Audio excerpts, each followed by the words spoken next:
I sat in silence for a moment, in shock that my plan had even worked. It seemed almost too simple, too easy, but here he was. Derek had a kindly face. Wrinkles around his eyes and cheeks only added to the softness of his expression. His white hair poking out from beneath his flat cap stood out in the dark night. "That's a lovely little patch you've planted. I can look after it if you'd like. I used to maintain a lost garden here," he said, breaking the silence that had followed since his initial words. "I know who you are. We need you," was all that I could manage. The mental exhaustion and fatigue from this whole experience had built up. But his arrival was like finishing a bad day working at school. It felt like I could relax again, even if only for a little. "What's your name, darling?" he asked. "It's Kat. I live in flat 42 now." His face lit up as I confirmed my flat number. "Prudence is gone?" he asked. "She's gone, but the whole place is a mess. So many things are happening, and the residents are suffering," I answered him. We chatted for what felt like hours, outside of nothing but moonlight. He told me how he used to consider the building part of the garden, a place for him to maintain the residents just like the plants he looks after. I explained my whole experience since moving in. I told him about Jamie, and I sobbed. Derek held me as I cried and made me feel safe. Something I had forgotten the feeling of since receiving Prue's note. He didn't interrupt. Instead, he just listened. I told him about Natalia and the cultists, the problems they had been causing. He was particularly heartbroken when he heard that they had used Eddie and Ellie for entry. He had gone before they were born, but I remembered Terry as a child and how sweet she was. He was pleased when I told her what a sweet adult she has become. My claims that Prudence was the only person who knew how to kill the imposter neighbors were met with a skeptical expression, which gave me some hope. Derek listened to my entire tale with barely a word, and when I finished, he stood up and asked me to follow him. I was confused, but I did as I was told. He walked me to the entrance of the lift. I lifted my arm to check the time on my watch. We've been outside for quite some time now, and the idea of the creatures being inside made my heart pound and my stomach hurt. "You're safe. It's 12:32 a.m. There's no need to worry or check your watch." And with that, he pressed the call lift button.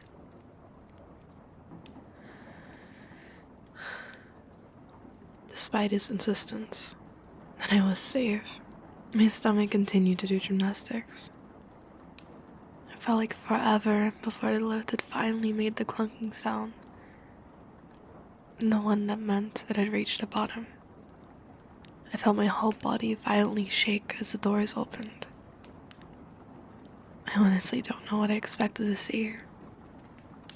We were in the safe time zone, but every time that I looked inside of the lift, I just pictured Jamie's dead, crunched up body.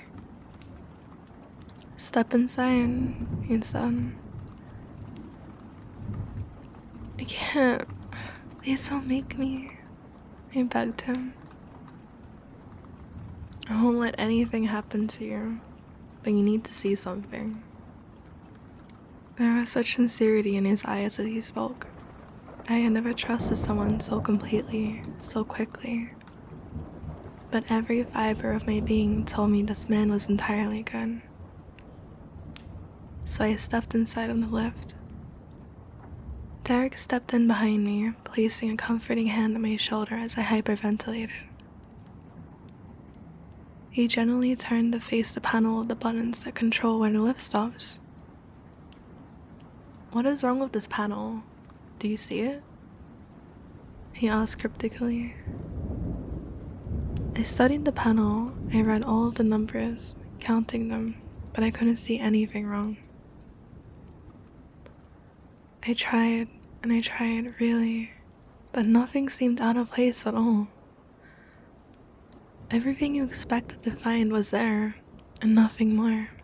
So I shook my head, barely regaining my composure. "Can you take us to floor 9, please?" He smiled slightly as he made the request. I looked back to the panel to press the button, but floor 9 didn't exist. I was so confused. I'd counted the numbers. I was sure of it. Derek must have made it disappear. But the panel didn't look any different to before. I can't explain it. Looking at it, I would have sworn blind nothing was wrong with it, even once I knew. But floor 9 didn't exist, and Derek could see my frustration. It was like the building was now playing tricks on me. He walked me out of the lift and sat me down at the bottom of the stairs before he could finally begin. The building is like a living organism. It can seal off parts of the world, and it can open up others you never could have imagined. And when those awful people burned that whole floor of residence, I was devastated. Some wonderful people lived there in those flats, both of the usual and unusual variety, but those people had no limit to their cruelty. Whole families burned alive. It was a tragedy that made me so angry. I felt so guilty when it happened. I can predict what some of our more tricky residents are going to do and make sure I'm there to help, but those people were nothing to do with this place. I couldn't see what they were planning, so I couldn't stop it. At this point, I noticed one of the hairless cats that sat between us. Derek looked at it with tears brimming in his eyes. He stroked it, and it moved onto his lap. His fingers didn't burn at all, and he continued. When it happened, the building used its defense mechanisms and sealed off the entirety of the floor. It stopped the fire from spreading and kept the perpetrators there to die by their own hands. The building only allowed the floor to be unsealed once they were dead. It took about a week before those awful people turned up again, asking for sugar at people's doors. The first few let them in. It was so difficult.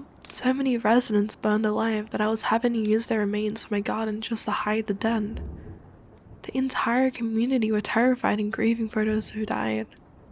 And no matter how hard I tried, I still couldn't predict them or see them. So I took Prudence, who at the time seemed like a perfectly reasonable woman, to the burned out floor. Floor 9, however, had been sealed again. There was no button in the lift, and it always skipped on the stairs. Only no one had noticed. This building really is a magnificent creature. I stared at him in amazement for the whole story. I was exhausted, but my brain was working in overdrive to process what he was telling me. I had started to stroke the cat too. My fingers did burn, but I didn't flinch. I found this company comforting, and he carried on. I went back later that night and took the stairs again, alone this time. I think my intentions were clear, and the staircase allowed me to access floor 9 for the first time since just after the fire. I brought Prudence to the floor within the hour. The stairs had stopped skipping floor 9 for me, although I later learned that when Prudence had tried alone, she wasn't allowed in. We explored the floor, walking amongst the remains of our old dead friends' belongings. Eventually, we came across one of the soulless arsonists, roaming the halls. It appears that's where they spend their time when they aren't out terrorizing the residents, trying to claim more victims. He was disturbed and disorientated to see anyone not like them on that floor. He twitched a little and spat out the sugar line as if it was an automatic response. I almost felt sorry for him. He claimed to have come from flat 66, and more were approaching behind him. Prudence was terrified. She was starting to sweat profusely and backed away from the man. But it didn't cool her down. He was burning her, slowly, yet I felt nothing. See, the stranger things in life just don't seem to affect me. I've never really known why, but sometimes I even know how to deal with them. It's like it's programmed into me.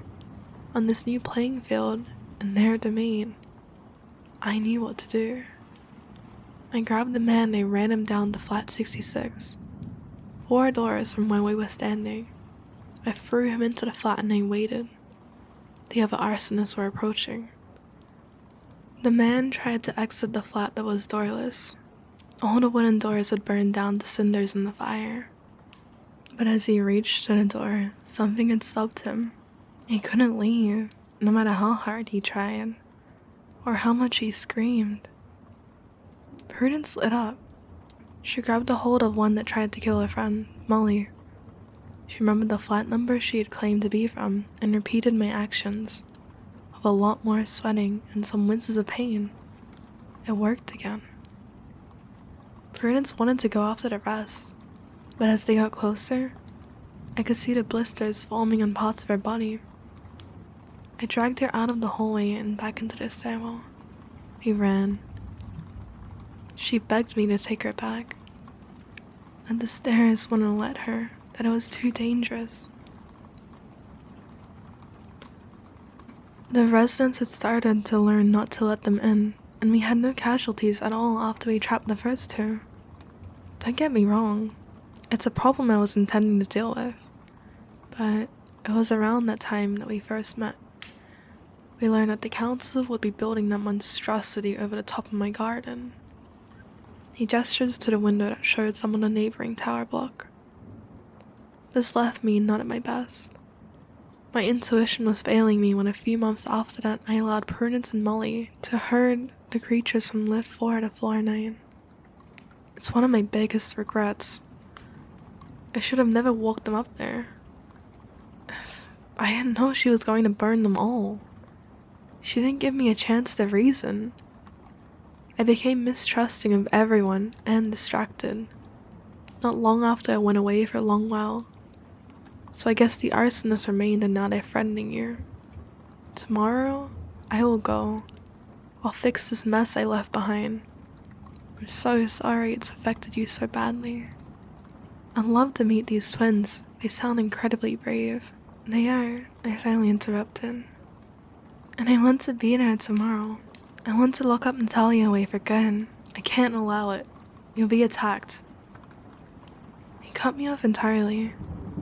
I let it drop instantly, but in the back of my mind, I knew I would be there no matter what. I went to sleep that night with my mind reeling. I wonder where Derek slept, and if he even needed to. The next morning, I left my flat early. I passed the man on floor 5, and I sat and waited on the steps at floor 8.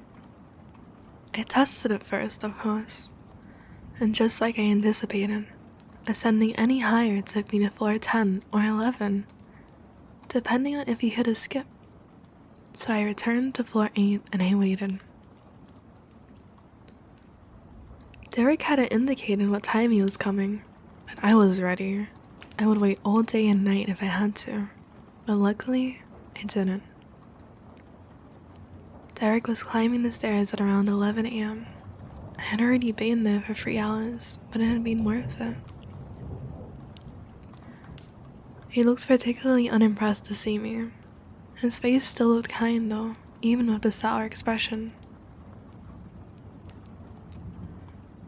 "I can't stop you, can I?" he sighed, sounding rather resigned in his tone.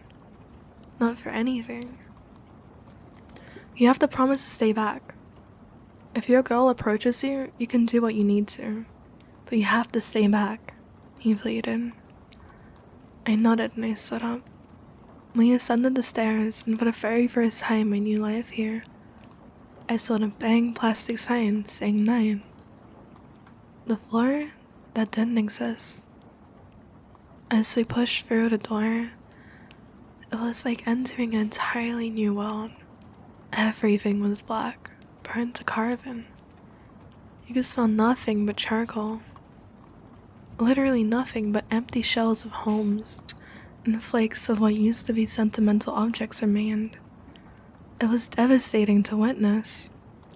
If you've ever visited a mass gravesite, you will understand partially how I was feeling. It was sickening, and to think of all the lives needlessly lost. But I didn't get time to think. Natalia walked towards me, flying down the hallway. How the fuck did you get in here? She screamed, her eyes so wide and angry. I started to feel hotter already. Derek grabbed my arm and pulled me next to him, making sure that he was keeping a tight hold of my arm. Where do you live? Derek asked her. I started to back away as the sweat dropped from my brow. I desperately wanted to shout the number, but I couldn't. It was so hot. I wasn't functioning properly, and everything became so overwhelming. I couldn't even remember what Georgia had said and what flat Natalia had claimed to come from. I'm not that stupid. I saw what happened to them. She gestured over her shoulder to what must have been the flat number 66, where a man laid on the floor, breathing, but looking so broken, just existing in that room. Prudence of being creative with the truth yet again. She didn't kill them. You can't kill them. What Georgia had said? I racked my brain as I felt the skin on my face start to sing. I imagined her melting away. It was happening to me. I was next. And then as my hair started to singe at the ends, it came to me. 71. I screamed as loud as I could. I could barely see as Derek grabbed her and ran towards me with her. She was clawing at his eyes and face, screaming at him to let go, but he didn't burn. He just kept a hold of her, and when he approached flat 71, he beckoned me over. You do it, then get off this floor. He was blunt but reasonable, so I complied. I pushed hard. There was nothing but anger in her eyes. She pushed my face hard with her hand as I got it across the boundary into flat 71. I could feel my skin sizzling and blistering. My entire face was in agony, but I didn't stop pushing. Watching Natalia try to fight her way out of a door that didn't exist was both satisfying and humorous. The others had started to approach at the sound of the commotion. I lingered, hoping to watch her suffer, but Derek shot me one look and I knew it was time to go. I ran out the corridor and back into the stairwell. I stopped for longer than I probably should have, but I knew I might not get to see that 9 again, and it'd be worth it. I waited for Derek on floor 9's stairwell. I couldn't help but imagine the cultists burning to death the first time around. I could hear angry screams faintly from inside the corridor. They made me worry about Derek, but I knew that really, I didn't need to. It took a while, but eventually, he left the corridor and joined me in the stairwell. He didn't say anything. He just looked at me, and the 3rd-degree burns across my face. He didn't need to speak. I knew he'd fix the problem. We walked silently back down the stairs towards my flat, and I looked up back at floor 9, knowing that the building was sealed off for good. It took a few floors to reach floor 7, and I invited Derek in for a cup of tea. He rejected it, saying he wanted to go visit some old friends. Despite my injuries, I couldn't help but smile. Something I'd done was going to help these residents. I stood at my door and watched Derek walk away, pleased that there was some true good in this building. And after a few steps down the hallway, Derek started to fade, almost like a CGI ghost in a movie. Every step he took, he became more transparent. I felt my stomach turn again, like it had been outside the lift. I ran out to follow him. I even called out to him, but by the time I had reached where he was standing, he was already gone. I walked the entire corridor to the window at the back. I looked out the window into a small concrete heavy garden, hoping to see him sat there on a memorial bench. I didn't see him. Instead, I saw Prudence hacking at my tiny planted patch of her shears.